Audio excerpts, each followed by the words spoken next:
special day. Gideon defeats the Midianites. Judges 7, verse 1. Then Jeroboam, that is Gideon, and all the people who were with him rose early and encamped beside the well of Harod, so that the camp of the Midianites was on the north side of them by the hill of Morah in the valley. And the Lord said to Gideon, the people who are with you are too many for me to give the Midianites into their hands, lest Israel claim glory for itself against me, saying, my own hand has saved me. Thou therefore proclaim in the hearing of the people, saying, whoever is fearful and afraid, let him turn and depart at once from Mount Gilead. And 22,000 of the people returned, and 10,000 remained. But the Lord said to Gideon, people are still too many. Bring them down to the water, and I will test them for you there. Then it will be that of whom I say to you, this one shall go with you, and the same shall go with you. And of whomever I say to you, this one shall not go with you, the same shall not go. So he brought the people down to the water, and the Lord said to Gideon, everyone who laps from the water with his tongue as a dog laps, you shall set apart by himself. Likewise, everyone who gets down on his knees to drink. And the number of those who lapped, putting their hand to their mouth, was 300 men. But all the rest of the people got down on their knees to drink water. Then the Lord said to Gideon, by the 300 men who lapped, I will save you, and deliver the Midianites into your hand. Let all the other people go, every man to his place. So the people took provisions and their trumpets in their hands. And he sent away all the rest of Israel, every man to his tent, and retained those 300 men. Now the camp of Midian was below him in the valley. It happened on the same night that the Lord said to him, arise, go down against the camp, for I have delivered it into your hand.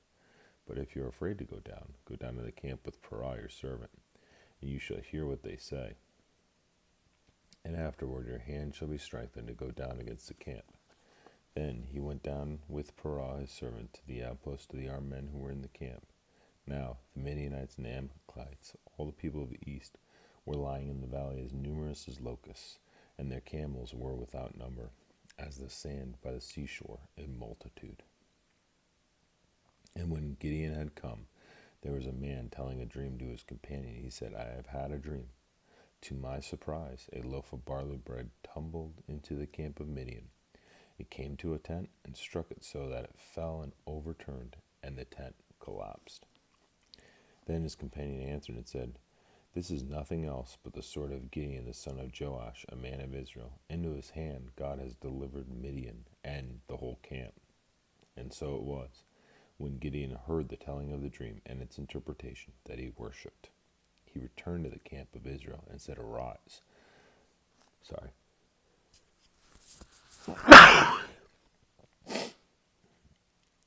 Arise, for the Lord has delivered the camp of Midian into your hand. Then he divided the 300 men into 3 companies, and he put a trumpet into every man's hand, with empty pitchers and torches inside the pitchers. And he said to them, look at me, and do likewise, watch. And when I come to the edge of the camp, you shall do as I do. When I blow the trumpet, I and all who are with me, then you also blow the trumpets on every side of the whole camp, and say, the sword of the Lord and of Gideon.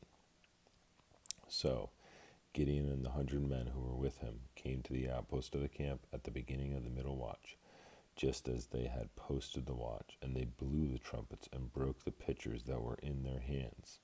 Then the 3 companies blew the trumpets and broke the pitchers. They held the torches in their left hands and the trumpets in their right hands for blowing, and they cried, the sword of the Lord and of Gideon. And every man stood in his place all around the camp, and the whole army read and cried out and fled. When the 300 blew the trumpets, the Lord set every man's sword against his companion throughout the whole camp, and the army fled to Beth Akasha toward Zerah, as far as the border of Abel Mahala by Tebeth. And the men of Israel gathered together from Naphtali, Asher, and all Manasseh, and pursued the Midianites. Then Gideon sent messengers throughout all the mountains of Ephraim, saying, come down against the Midianites, and seize from them the watering places as far as Beth-barah and the Jordan. Then all the men of Ephraim gathered together and seized the watering places as far as Beth Barah in the Jordan. And they captured two princes of the Midianites, Oreb and Zeb. They killed Oreb on the rock at the rock of Oreb, and Zeb they killed at the winepress of Zeb. They pursued Midian and brought the heads of Oreb and Zeb to Gideon on the other side of the Jordan. Now the men of Ephraim said to him, "Why have you done this to us by not calling us when you went to fight with the Midians?" And they reprimanded him sharply. And he said to them, "What have I done now in comparison with you? Is not the gleaning of the grapes of Ephraim better than the vintage of Abiezer? God has delivered into your hands the princes of Midian, Oreb, and Zeb. And what was I able to do in comparison with you?" Then their anger toward him subsided when he said that. When Gideon came to the Jordan, he and the 300 men who were with him crossed over, exhausted but still in pursuit. Then he said to the man of Succoth, "Please give loaves of bread to the people who follow me, for they are exhausted, and I am pursuing Zebah and Zalmunna, kings of Midian." And the leaders of Succoth said, "Are the hands of Zebah and Zalmunna now in your hand, that we should give you bread to your army?" So Gideon said, "For this cause, when the Lord has delivered Zebah and Zalmunna in my hand, then I will tear your flesh with the thorns of the wilderness and with briars." Then he went up from there to Penuel and spoke to them in the same way. And the men of Penuel answered him as the men of Succoth had answered. So he also spoke to the men of Penuel, saying, "When I come back in peace, I will tear down this tower." Now Zebah and Zalmunna were at Karkor, and their armies with them, about 15,000, all who were left of all the army of the people of East, for 120,000 men who drew the sword had fallen. Now then Gideon went up by the road of those who dwell in tents on the east of Nobah and Jogbehah, and he attacked the army while the camp felt secure. When Zebah and Zalmunna fled, he pursued them, and he took the two kings of Midian, Zebah and Zalmunna, and routed the whole army. Then Gideon the son of Joash returned from battle, from the ascent of Heres, and he caught a young man of the men of Succoth and interrogated him, and he wrote down for him the leaders of Succoth and its elders, 77 men.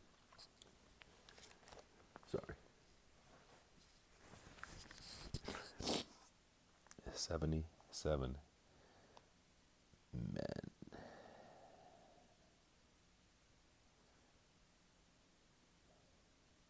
Then he came, verse 15. Then he came to men of Succoth and said, "Here are Zebah and Zalmunna, about whom you ridiculed me, saying, Are the hands of Zebah and Zalmunna now in your hand, that we should give bread to your weary men?"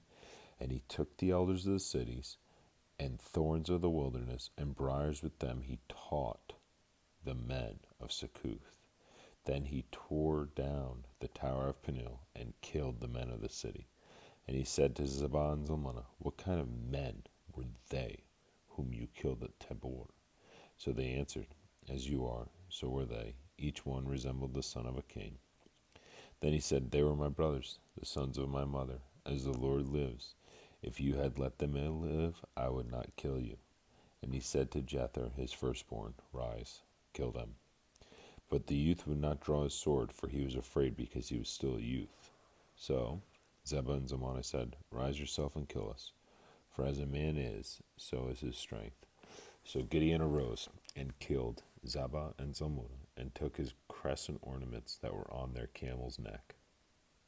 Then the men of Israel said to Gideon, "Rule over us, both you and your son and your grandson also, for you have delivered us from the hand of Midian." But Gideon said to them, I'm sorry.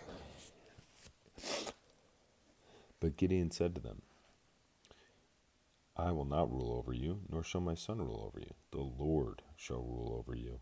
Then Gideon said to them, "I would like to make a request of you, that each of you would give me the earrings from his plunder."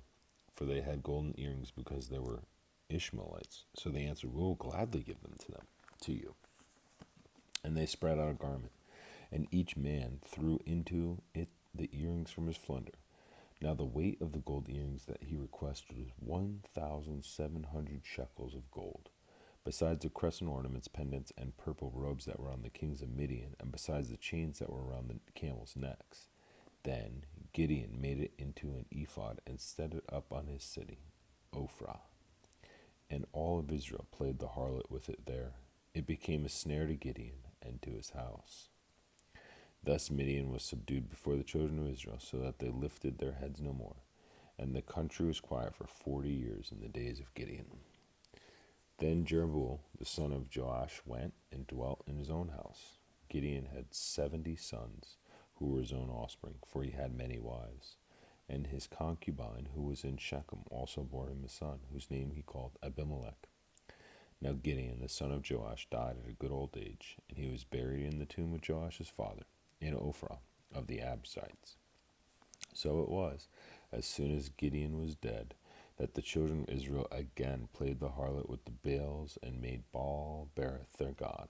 Thus the children of Israel did not remember the Lord their God, who had delivered them from the hands of all their enemies on every side.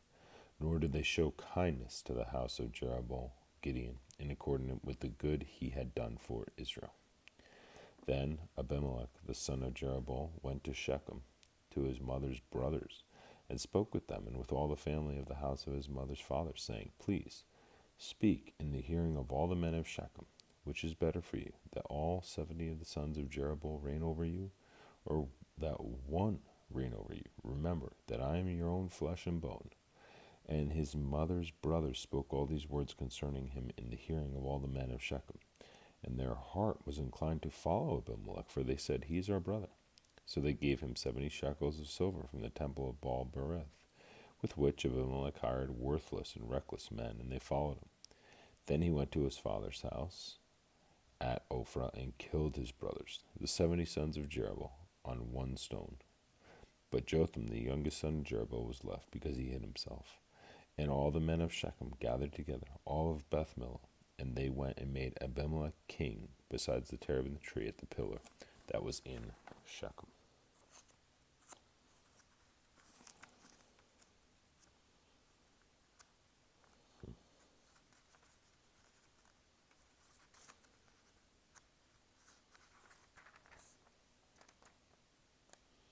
Now, when they told Jotham, he went and stood on top of Mount Gerizim, and lifted his voice and cried out. And he said to them, Listen to me, you men of Shechem, that God may listen to you. The trees once went forth to anoint a king over them, and they said to the olive tree, Reign over us.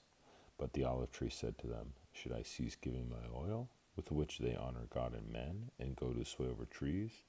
Then the trees said to the fig tree, You come and reign over us. But the fig tree said to them, Should I cease my sweetness and my good fruit, and go to sway over trees?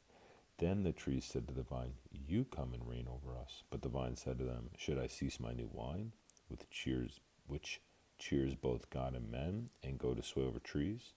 Then all the trees said to the bramble, You come and reign over us. And the bramble said to the trees, If in truth you anoint me as a king over you, then come and take shelter in my shade. But if not, let fire come out of the bramble, and devour the cedars of Lebanon. Now therefore, if you have acted in truth and sincerity in making Abimelech king, and if you have dwelt well with Jerubbaal and his house, and have done to him as he deserves, for my father fought for you, risked his life, and delivered you out of the hand of Midian, but you have risen up against my father's house this day, and killed his 70 sons on one stone, and made Abimelech, the son of his female servant, king over the men of Shechem, because he is your brother. If then you have acted in truth and sincerity with Jerubbaal and with his house this day, then rejoice in Abimelech, and let him also rejoice in you. But if not, let fire come from Abimelech, and devour the men of Shechem and Beth Millo, and let fire come from the men of Shechem and from Beth Millo, and devour Abimelech. And Jotham ran away and fled, and he went to Beer and dwelt there, for fear of Abimelech his brother.